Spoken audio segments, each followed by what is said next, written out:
Hello बच्चों, let's see this question. Which statement is wrong for virus? Option A, antibiotics have no effect on them. Option B, all are parasite. Option C, all of them have helical symmetry. Option D, they have ability to synthesize nucleic acid and proteins. Option की एक ही बात की जाए तो antibiotics का इन पर कोई प्रभाव नहीं होता, बिल्कुल, क्योंकि एंटीबायोटिक्स जो है वो किसको रोकती है, किसके निर्माण को रोकती है, उस सेल वाल के निर्माण को रोकती है या सेल वाल को डिग्रेड करती है।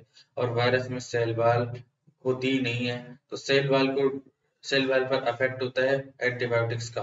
तो वायरस पर जो है एंटीबायोटिक्स का कोई भी प्रभाव नहीं पड़ता है। वायरस की बात करी जाए, ऑल आर पैरासाइट, तो बिल्कुल सही कहा है। वायरस जो है ओब्लिगेट पैरासाइट होता है। कैसा पैरासाइट होता है? ओब्लिगेट पैरासाइट होता है, केवल पैरासाइट के रूप में ही मिल सकता है।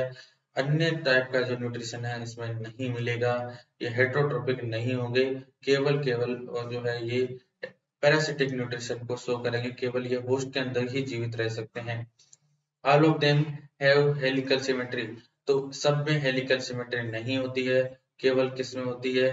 केवल टीएमवी जो है उसमें हेलिकल सिमेट्री होती है, और अन्य वायरसेस जो है उनमें हेलिकल सिमेट्री नहीं पाई जाती है।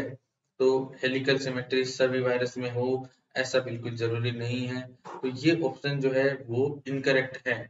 पहला ऑप्शन बिल्कुल सही था, दूसरा ऑप्शन बिल्कुल सही था, तीसरा ऑप्शन जो सी ऑप्शन है उसमें गलत बात लिखी गई है। हेलिकल सिमेट्री कुछ ही वायरस में पाई जाती है, जैसे टीएमवी। अन्य वायरसेस में जो है हेलिकल सिमेट्री नहीं होती है। ऑप्शन डी की बात करें, they have ability to synthesise nucleic acid and proteins, तो बिल्कुल सही लिखा हुआ है। ये जो है होस्ट के अंदर जब एंटर करते हैं तो ये न्यूक्लिक एसिड भी सिंथेसिस कर सकते हैं और प्रोटीन सिंथेसिस भी कर सकते हैं।